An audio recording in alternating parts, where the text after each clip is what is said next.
আজকে পবিত্র ঈদুল আজহা। আজ ঈদুল আজহা উপলক্ষে সমস্ত দেশবাসীকে বৈদ্যবাড়ি চৌমাথা মসজিদ প্রাঙ্গনের পক্ষ থেকে ঈদের শুভেচ্ছা ও মোবারকবাদ জানানো হয়। পাশাপাশি এই ঈদুল আজহা এই ত্যাগের একটা উৎসব। এই যে ত্যাগটা ছিল, এই ত্যাগটা আমাদের মাথায় মনে রাখতে হবে।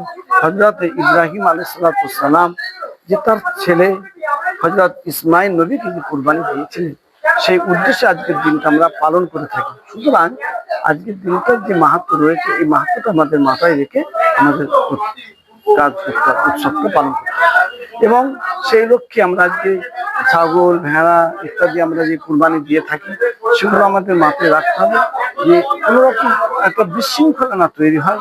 এবং বিশেষত ইয়ং জেনারেশনকে বলবো, যে সমস্ত এই ছাগল, ভেড়া ইত্যাদি যে মাংস বস্তু যে বিভিন্ন জায়গায় বন্টন করা হয়, সেগুলোর মধ্যে কোনো উচ্ছৃঙ্খলা যেন না হয়। বাইক করে, মোটরসাইকেল করে এদিক ওদিক যে যায়, তারা যেন উচ্ছৃঙ্খলা না করে, শান্তি শৃঙ্খলা যেন বজায় রাখে, এটা সকলে ভালো রাখে যেন, এবং সম্প্রীতি বজায় রাখে যেন, এটা মনে রাখতে হবে।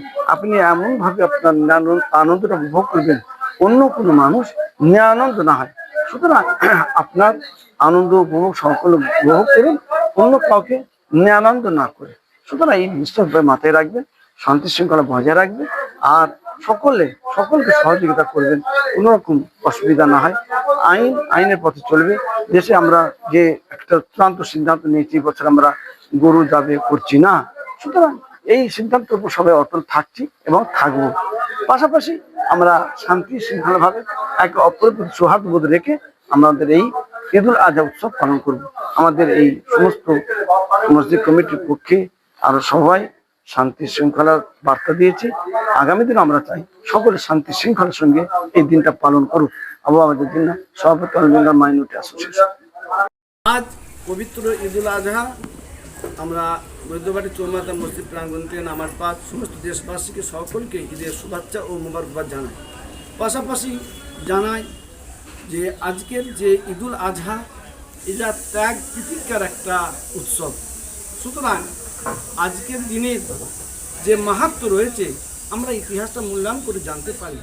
হযরত ইব্রাহিম আলাইহিস সালাম তার পুত্র ইসমাইল নবীকে তিনি আল্লাহ সন্তুষ্টি এবং রেজামন্দির জন্য কুরবানি দেওয়ার জন্য প্রস্তুতি নিয়েছিলেন, এবং যে আল্লাহর হুকুমে তিনি তার প্রিয় জিনিস তার কাছে সবচেয়ে তার সন্তান, সেই সন্তানকে তিনি কুরবানি দেওয়ার জন্য যে মানসিকভাবে তিনি প্রস্তুতি নিয়েছিলেন, শুয়েছিলেন, সেটা আল্লাহ পাক রব্বুল আলামিন অত্যন্ত খুশি হয়েছিলেন।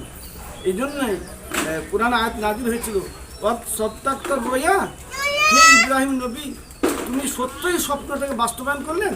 তিনি যে স্বপ্ন দেখেছিলেন যে তার সন্তান ইসমাইলকে কুরবানি দিচ্ছেন, সেটা যথার্থ তিনি পালন করেছিলেন।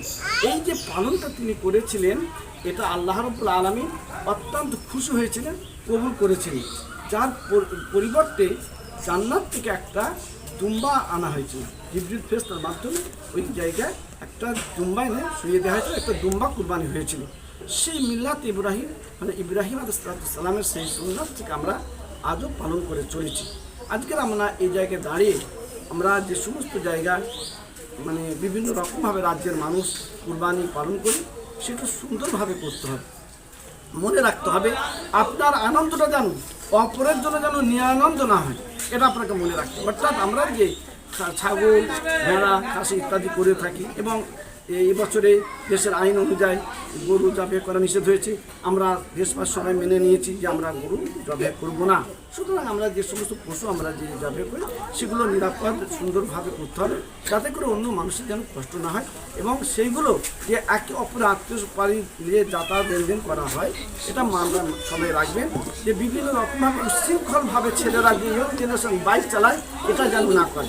তারা শান্তিভাবে বাইক ব্যবহার করবে এবং মাথায় হেলমেট ব্যবহার করবে, যাতে করে কোনো রকম অসুবিধা না হয়। এটা মনে রাখতে হবে যে আপনি একটা কোনো দুর্ঘটনায় পড়ে গেলে আপনার পরিবারও একটা দুশ্চিন্তায় পড়ে যাবে। সুতরাং আপনি নিজেকে নিরাপদ এবং নিজের পরিবারকে নিরাপদের জন্য সেইভাবে রাস্তাঘাটে বের হবেন এবং সুন্দর দিনটা সুন্দরভাবে কাটুক এবং দেশবাসী আমরা এই চৌমাথা গ্রামবাসী মহানগর পক্ষ থেকে সকলকে আমরা শুভেচ্ছা জানাই এবং সকলের এই ঈদটা শান্তিভাবে সুন্দরভাবে পালন হোক এটা আমরা সকলে কামনা করছি আমাদের জন্য সর্বত্র বেঙ্গল মাইনরিটি অ্যাসোসিয়েশন।